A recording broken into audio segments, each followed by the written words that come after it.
Bayangkan, di tengah panasnya kota Madinah, seorang lelaki tua berjalan perlahan mendekati Rasul. Wajahnya keriput, tubuhnya membungkuk, langkahnya tertatih. Dari luar ia tampak seperti manusia biasa, tapi tidak ada yang tahu. Makhluk ini bukan manusia, dialah iblis. Ia datang bukan untuk meminta maaf, bukan untuk beriman, tapi untuk menantang langsung manusia termulia di bumi. Saat orang itu berdiri di hadapan Rasulullah, para sahabat menahan napas. Tatapannya tajam, senyumnya aneh. Lalu ia berkata, "Wahai Muhammad, bagaimana caranya agar aku bisa menyesatkan seluruh umatmu?" Para sahabat terkejut, suasana langsung mencekam. Namun Rasulullah tetap tenang. Dengan suara lembut namun tegas, beliau bertanya, "Siapakah engkau sebenarnya?" Lelaki itu tersenyum lalu menjawab, "Akulah iblis."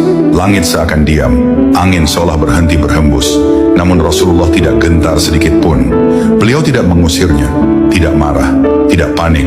Beliau justru berkata, "Jika kau memang iblis, maka katakanlah, apa senjata terbesarmu untuk menyesatkan manusia?" Iblis menundukkan kepala sejenak, lalu menjawab dengan penuh keyakinan, "Aku menyesatkan mereka bukan dengan kekuatan, tapi dengan kelalaian. Ia melanjutkan, Aku buat mereka menunda taubat. Aku buat mereka merasa masih muda.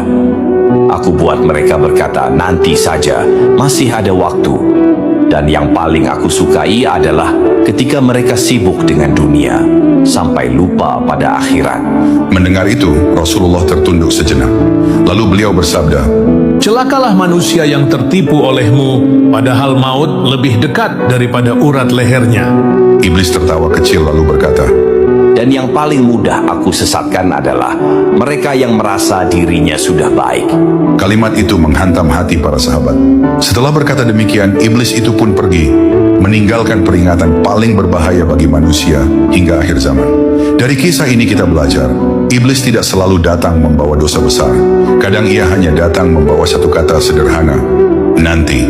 Ingat, yang paling ditakuti iblis bukanlah orang yang banyak dosa, melainkan orang yang terus bertaubat. Jika kisah ini menyentuh hatimu, tuliskan astagfirullah di kolom komentar dan bagikan agar lebih banyak orang terselamatkan dari tipu daya iblis.